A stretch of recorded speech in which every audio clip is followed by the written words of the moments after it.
নমস্কার বন্ধুরা, আমি রুবি গাছ আমার জীবন থেকে বলছি। তো প্রচণ্ড রোদ, 12টা 12:30 বাজে, বুঝতেই পারছো। এই রোদে এসেই আমি এই ফুলটাকে নেওয়ার জন্যই, তোমাদের দেখানোর জন্যই কিন্তু আমি ভিডিওটা করছি।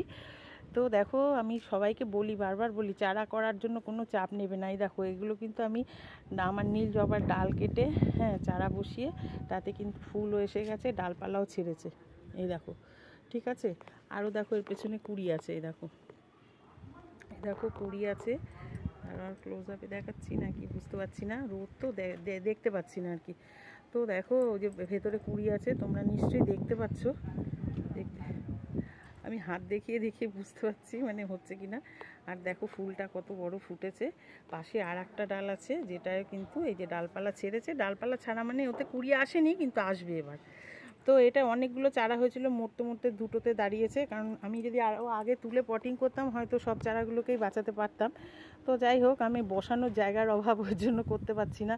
শুধু এ নয়, দেখো এই যে সাদা জবা, দেখো দেশি জবা, ওকেও কিন্তু আমি এরকম ডাল কেটে বসিয়েছিলাম। এই একটা, তারপরে ওই একটা, ওই দেখো আবার মিলিবাগও ধরেছে। ও তো মরতে মরতে বেঁচে উঠলো। আবার মাঝে বৃষ্টি হয়ে জল জমে গেছিলো, আবার তো বৃষ্টি হওয়ার কথা আছে। কি বৃষ্টি হোক সেটা চাই, কিন্তু দেখা যাক। আর এটা দেখো, টোটালি 15 থেকে 16 ইঞ্চি, 15 থেকে 16 ইঞ্চি আমার টোটালি চ্যানেলটা আছে।